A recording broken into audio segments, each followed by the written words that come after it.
ఇది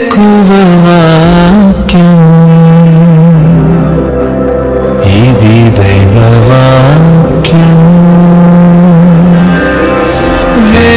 వేకువవాక్యం ఇది దైవవాక్యం వేకువవాక్యం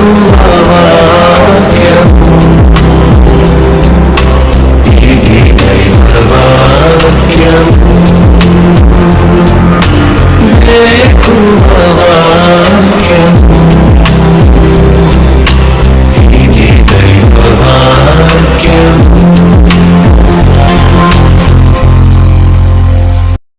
వేకువ వాక్యము వేకపోడు కొరకై పరిశుద్ధ గ్రంథం బైబిల్లో నుండి యెహోషువ గ్రంథం 23వ అధ్యాయము 10వ వచనం. తానే మీ కొరకు యుద్ధము చేయువాడు, తానే మీ కొరకు యుద్ధము చేయువాడు. ప్రభునందు ప్రియులారా, మన జీవితంలో అనేకమైన పోరాటాలు, యుద్ధాలు కలుగుతూ ఉంటాయి. ప్రతి దినము కూడా మన శరీరంలో అంతరంగ యుద్ధము, కుటుంబంలో బంధువులతో, కుటుంబ సభ్యులతో యుద్ధము, ఆఫీస్కి వెళ్తే అక్కడ ఉంటున్న ఉద్యోగులతో, ఎక్కడికి వెళ్ళినా కూడా ఏదో ఒక యుద్ధం అనేది, అంతకు మించి సాతాను సైన్యము ఎంతగానో లోకంలోనికి, పాపంలోనికి తీసుకువెళ్ళటానికి మనల్ని ఒత్తిడి చేస్తూ ఉంటుంది. ఇలాంటి ప్రతి పరిస్థితుల్లో కూడా దేవుడు మన పక్షాన యుద్ధం చేస్తాడు అని ఇక్కడ దేవుడు మాట్లాడుతున్న గొప్ప మాట. ఇశ్రాయేలు కృంగిపోయి మేము యుద్ధం చేయాలా, మేము పోరాడాలా, మేము ఎదిరించాలా అన్నప్పుడు, అయా మీరు కాదు, మీరు ఊరికే ఉండండి, దేవుడు తానే మీ కొరకు యుద్ధము చేయువాడు. నిజమే ప్రియులారా, నీ కొరకు దేవుడు చేయందంటూ ఏది లేదు. నీ కొరకు ఆయన ఏదైనా కూడా చేయగలడు, ఏదైనా నీకు ఇవ్వగలడు. ఈ రోజున నీ కొరకు మాత్రమే ఆయన నిలుచున్నాడని గుర్తుపెట్టుకో. ఈ ఉదయకాల సమయంలో రాత్రి జరిగిన పరిస్థితి, నిన్నటి జరిగిన పరిస్థితులు చూసి దిగులు పడుతున్నావా? మనుషులు లేరు నా కొరకు, బంధువులు దూరం అయిపోయారు, స్నేహితులు నన్ను మోసం చేశారు, నమ్మిన వాళ్ళు ద్రోహం చేశారని నువ్వు దిగులు పడుతున్నావేమో. నీ కొరకు అనేది ఇంకా దగ్గరగా తీసుకుంటే నీ కొరకు ఆయన ఉన్నాడు. ఈ వచనంలో గొప్ప మాట తానే, హీ హిమ్సెల్ఫ్, తానే చేస్తాడు. తానే అనగా ఇంకా ఎవరు కాదు, ఎవరిని ఆయన పంపేయుడు. దేవుడే డైరెక్ట్గా నీ పక్షాన యుద్ధం చేస్తాడు, నీ పక్షాన సహాయం చేస్తాడు. నెహెమ్యా గ్రంథం 2వ అధ్యాయం 20వ వచనంలో నెహెమ్యా ఎంత ధైర్యంగా చెప్తున్నాడు. అందుకు నేను ఆకాశమందు నివాసి అయిన దేవుడు తానే మా యత్నమును సఫలము చేయును. ఈ తానే అనే మాట చాలా గొప్పది. దేవుడు తానే నీకు సఫలం ఇస్తాడు, విజయం ఇస్తాడు, గొప్ప ఫలాన్ని ఇస్తాడు. దిగులు పడొద్దు, భయపడొద్దు, ధైర్యంగా ఉండు. అందుకనే తానే అనే అనుభవంలో దేవుడు ఏం చేస్తాడో దేవుని వాక్యంలో నుంచి ఈ ఉదయకాలము నీకు అవసరమైన 7 మాటలు. యెషయా గ్రంథం 35వ అధ్యాయము 4వ వచనము, ఆయన వచ్చి తానే మిమ్మును రక్షించును. మొట్టమొదటిగా తానే అనగా వ్యక్తిగతంగా దేవుడు మన పట్ల తీసుకునే శ్రద్ధ, ఆయన రక్షిస్తాడు.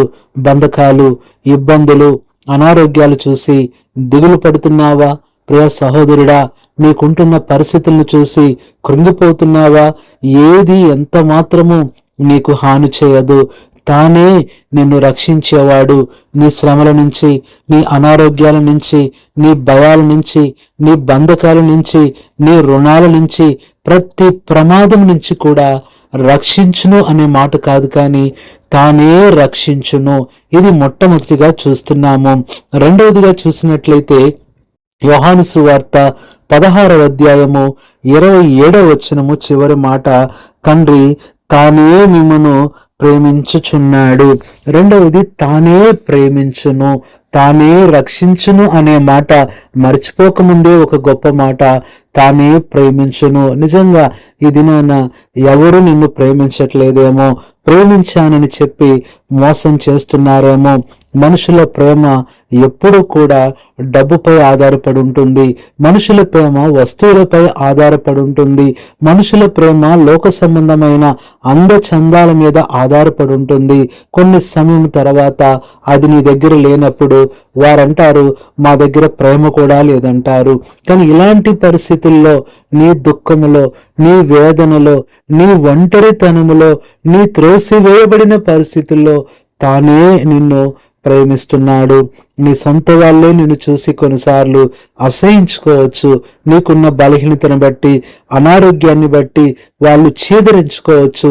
కానీ ప్రియుడా, సహోదరి, ఆయన తానే నిన్ను ప్రేమిస్తున్నాడు అనే సంగతి మర్చిపోవద్దు. ఈ ప్రేమ తాత్కాలికం కాదు, కానీ శాశ్వతంగా ఉంటుంది. ఇది రెండవదిగా చూస్తున్నాము.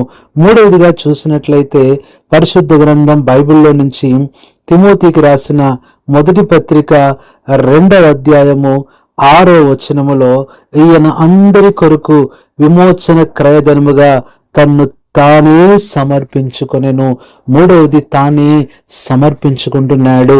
నీ యొక్క ప్రతి పరిస్థితిని బట్టి, నీ యొక్క అవిధేయతను బట్టి, తెలిసి తెలియక నువ్వు చేసిన పాపాన్ని బట్టి నీకు శిక్ష రాకుండా నిన్ను తప్పిస్తూ దానికి బదులుగా ఆయన ఎంతో తగ్గించుకొని వచ్చి రక్తము కార్చడమే కాదు, ప్రియ సహోదరి సహోదరుడా, నీ కొరకు ఎప్పుడు కూడా తన్ను తాను సమర్పించుకుంటూనే ఉన్నాడు. ఇప్పుడు కూడా ఆయన నీకు అప్పగించుకుంటున్నాడు.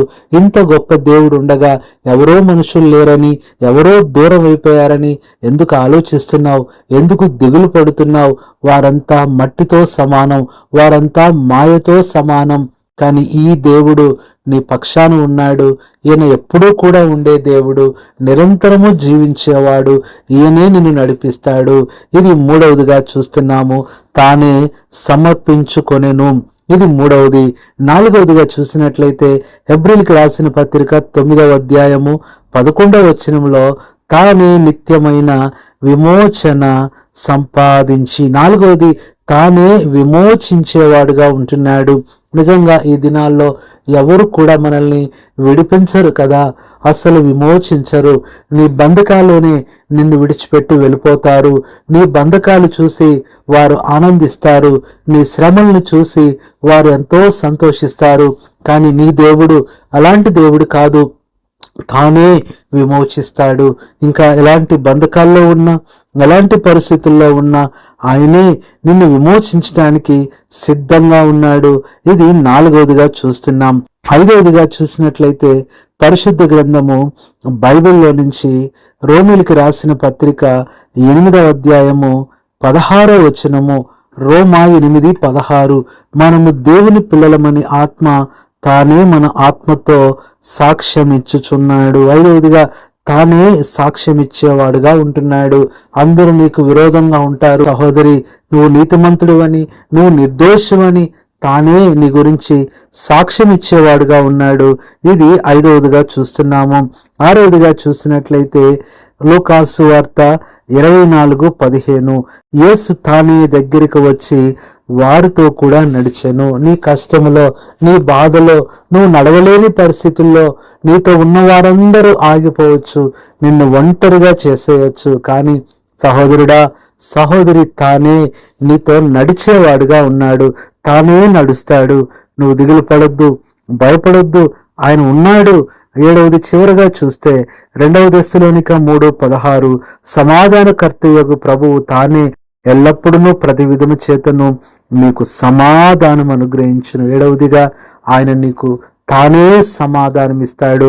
మనుషులు సమాధానాన్ని తీసివేసేవారుగా ఉంటారు. ఈ దేవుడు సమాధానము ఇచ్చేవాడుగా ఉన్నాడు. దిగులు పడొద్దు, నువ్వే భయపడొద్దు. ముగింపులో చూసినట్లయితే తానే అనే అనుభవంలో 1 పేతురు 5వ అధ్యాయం 10వ వచనం, తానే మిమ్మల్ని పూర్ణులుగా చేసి స్థిరపరచి బలపరచును. ఇంత గొప్ప దేవుడు ఉండగా ఎందుకు దిగులు పడుతున్నావు? ప్రకటన గ్రంథం 21:3, దేవుడు తానే దేవుడై ఉండి వారికి తోడై ఉండును. తానే అనే మాట ఈరోజు నా ప్రభువు నీకు ఇస్తున్న నిశ్చయత, నీకు ఇస్తున్న గొప్ప వాగ్దానం. దిగులు పడు. ఈరోజు ఎలా ఎదుర్కోవాలి, ఈరోజు ఎలా ముందుకు వెళ్ళాలి, ఎలా మాట్లాడాలనుకుంటున్నావేమో నువ్వు కాదు సహోదరుడా, తానే ఉన్నాడు. ఈరోజు ఎలా పరీక్ష రాయాలనుకుంటున్నావా ప్రియ సహోదరి సహోదరుడా? నువ్వు కాదు, తానే రాస్తాడు, తానే మాట్లాడతాడు, తానే పోరాడుతాడు. కాబట్టి ఇంత గొప్ప దేవుడు ఉండగా ఎందుకు భయపడుతున్నావు? ఆయన ఎప్పుడు కూడా నీతో ఉంటాడు. ఈ దినం కూడా నీ ప్రతి పరిస్థితిలో తోడుగా ఉండి నీకు విజయం ఇస్తాడు. అలాగూ ప్రభు నీకు సహాయపడినట్లు ప్రార్థన చేస్తాం. పరిశుద్ధుడైన తండ్రి, యేసు ప్రభు నామంలో నీకు వందనాలు చెల్లించుకుంటున్నాం. తానే అనే అనుభవంలో మా కొరకు ఏమేం చేస్తావో, మాకేమేమి ఇస్తావో మీరు గుర్తు చేసిన విషయాలను బట్టి వందనాలు. ఈ మాటలు వింటున్న మా ప్రియులందరూ కూడా అలాంటి నిశ్చయిత కలిగి నీ వైపు చూడటానికి సహాయం చేయమని కృతజ్ఞతలు చెల్లిస్తూ ప్రభువైన యేసుక్రీస్తు నామములో ప్రార్థిస్తున్నాము తండ్రి, ఆమేన్. మన పరమ తండ్రి అయిన దేవుని ప్రేమ, మన ప్రభువైన యేసుక్రీస్తు కృప, పరిశుద్ధాత్మన్యుని సహవాసం మీ అందరికీ సదాకాలం తోడయుండి నడిపించునుగాక. ఆమేన్. ప్రభుదలలో దాచుటకు కన్నీటినంతటిని తుడుచుటకు దినమంతా సిద్ధపరచుటకు దైవ చిత్తం గ్రహించుటకు